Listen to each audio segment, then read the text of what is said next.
બની તો સાહેબ અહીં હાજર હોવા જોઈએ. કેટલા લોકો અંદર 4 જણા એમ તો અહીંથી લાગે અહીંથી આખું ટોળું અંદર આવ્યું તો પોલીસ શું કરતી હતી? પોલીસે બહાર કાઢ્યા બધા એવું કરે. ઘટના બની ગઈ 100 નંબરમાં ફોન કર્યો તીકડે સાહેબ બહાર નીકળ્યા બધા. હા પણ વાત બરોબર છે. મને કંટ્રોલ મેં કીધું એમને મને ફોન કર્યો ચાર હું બેવા સાહેબ બેલાથી ફૂડ પેકેટ આપી બસ અહીં આવી ગયું ગાડી. તમે અહીં ક્યાં નો ઉભો છો? ડોનર સાહેબ પણ છે. હવે મને કઈ કહેતા હવે ટૂંકમાં અહીંયા પણ બૂથ જોઈ કે કેવા તમે કેવા બેસે તો અહીં બૂથમાં હજી કરી જાય. એ જવાબદારી પોલીસની હાજરીમાં 100 લોકો અંદર જતા રહે અને કોઈ બોલે નહીં. પછી 100 નંબર સાહેબ તમારું નામ શું છે?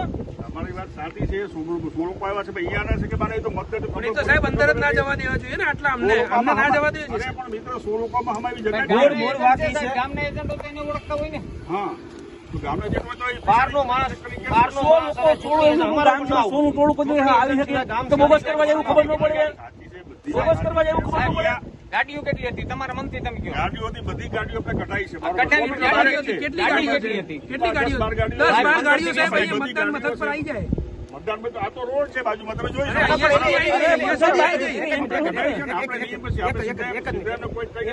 એને બહાર કઢાવવા કરતા એની બધાની અટક કરવાની જરૂર હતી. કેમ આમ આદમી પાર્ટી વાળાને પોલીસ સ્ટેશન લઈને શું કામ અડધી રાત્રે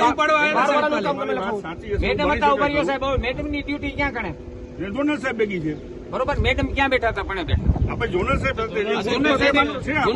એનું લખાણ કરતા હતા બરોબર. એટલે જુન્નર સાહેબ આમાં કોઈ બાબતમાં જુન્નર સાહેબ ની કોઈ છે જ નહીં. એટલે અંદર બેઠા એ અધિકારીઓ કોઈ છે નહીં. અમે અત્યારે બૂથમાં હતું કોઈ 15 ગાડી આવી તમે આવ્યા ત્યારે ગાડી ઉપાડી લેવાની ધમકી આપી દીધી. હવે કલાક કેડે પાછું હું કરશે શું જવાબદારી કોને કીધું તમને ઉપર? હા એના કરતા એ તો હતા જ નહીં. અમને ક્યાં ખબર છે? સાહેબ કીધું સ્ટાફને પૂછો. સ્ટાફને પૂછો. તમે ઉપરાળીઓમાં સાહેબ તમે ડ્યુટી વાળા હાજર નહોતા ગ્રાઉન્ડમાં. બહાર જ ઉભો તો અહીંયા અને એ આવ્યા ને પોલીસની ઉપરાણું લેવાની કોઈ વાત નથી. સાહેબ આ ઘટના થઈ બોગસ કરવા માટે આ વિસાવદર વિધાનસભાના લોકો હતા હજુ પણ ગામમાં છે ઉભા છે. એમની હવે આવી અહીંયા આ બૂથ ઉપર આવી કોઈ પણ જાતની પેલું ન થાય અને આમને પોતાને પ્રોટેક્શન આપવાનું. આવી કોઈ પણ ઘટના બની છે તો હવે અમે ધમકી મારીને ગયા છે. ખબર છે અહીંયા હું એટલે જ ઉભો હતો ને આપણે ફરિયાદ લીધી મેં સીધો ઉપર ફોન કર્યો અને પીએસઆઈ સાહેબ સીધા તોડતા આવી ગયા હતા. અને હજુ પણ ગામમાં છે એટલે એને જે કંઈ તંત્ર જે છે લેખિતમાં ફરિયાદ છે. તમે લેખિતમાં આપી છે આ ફરિયાદ અમે લેખિતમાં છે. આની પર અમારી જવાબદારી છે જે જોનો તમે હાજર છો અત્યારે તમે જોનો તમે સોંપીએ છીએ. સીસીટીવી ફૂટેજ અમે કાઢવાના છે. અમે મૂકશું એવું તે બીજા ગામમાં સાહેબ શૂટિંગ તમે ત્યાં શૂટિંગ નથી થયું. આ લોકો આવ્યો છે એક પછી સાહેબ બીજા ગામમાં આ વ્યક્તિ વિસાવદરમાં અત્યારે થુંબાળા ગામમાં થોડા સમય પહેલા એવી ઘટના બની કે 15 જેટલી ગાડીઓ આવી. એ ગાડીના પાર્સિંગ વિસાવદર વિસ્તારની બહારના હતા, કોઈના રાજકોટના પાર્સિંગ હતા. આ લોકોએ સીધા આવી અને અહીંયા આમ આદમી પાર્ટીના જે બૂથ એજન્ટ છે એમને બહાર આવવા માટે કીધું.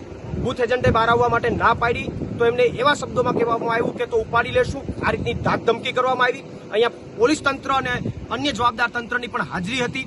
છતાં પણ આવી ઘટના બની છે અને એના કરતાં પણ વિશેષ એ 15 ગાડી અહીંયાથી રવાના થઈ. અહીંયાથી વિરોધ થયો, 100 નંબર ડાયલ થયા. 15 ગાડી અહીંયા રવાના થઈ છતાં પણ પોલીસ તંત્રએ ક્યાંના છે, કોણ છે, શું છે એ કઈ તપાસ કરવાનો વિષય એમાં કઈ એને રસ લીધો નહીં. એમને અહીંયાથી રવાના કર્યા.